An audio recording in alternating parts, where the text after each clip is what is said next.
السلام عليكم. وعليكم السلام ورحمة الله. اسم السائر؟ عبد الرؤوف بركة إن شاء الله. أهلا وسهلا بك سيد عبد الرؤوف. سبب وجودك في تونس يا أستاذ عبد الرؤوف؟ والله مصاب في اليمين وفي اليسار، إطلاق ناري. تاريخ الإصابة أمتى كان؟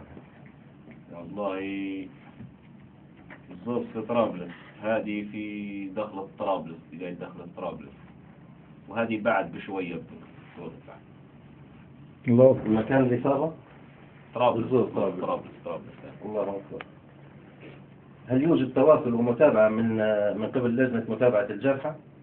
والله داش صفر. تعب لليوم بس أنا كيف وصلني هو هي من 30 مفروض من 30 أنا عندي هو من 30 واحد من 30 12 من 30 12 30 12 2011. أيوة مفروض عندي هو. واليوم قداش في التاريخ هو اليوم؟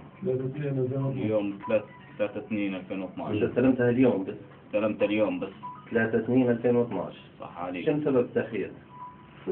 شيء ما هناكش لجنة ولا في علي واحد نعطيه الورقة يقول لي على أساس باش نجيب لك البوت هم زوز وراقي زي توك باهي.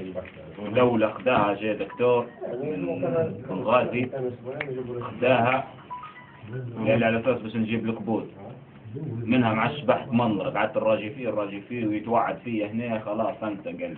حاولت تتصل بيه ولا؟ ما أعطانيش رقمه باهي. قال لي لما سألت على رقمه شنو قال لي؟ لا قال لي بإذن الله غضوة يكون عندك. قلت له أعطيني رقمك. قال لي مش حرد عليك. قال لي لكن غضوة يكون عندك منها مع الجاي بكره. هذا من 30 12. لا بعد 30 ما أنا كنت راقي في المصحة ما قدرتش نوصل لحد من اللجنة. بعد ما طلعت من المصحة رفعت اللجنة جاي ما داروا لي شيء. رئيس اللجنة يوسف تعالى شفت تعرف زارك في المستشفى زارك في الأوتيل في الإقامة بتاعك؟ لا ما نعرفهاش كلها. باهي الورقة الثانية جاني ناصر الزنتاني أعطيتها الورقة الثانية وأعطيتها الأوراقي متاع المجلس العسكري متاعي ومتاع المجلس المحلي ومتاعت الوزارة الصحة أشرف بن إسماعيل.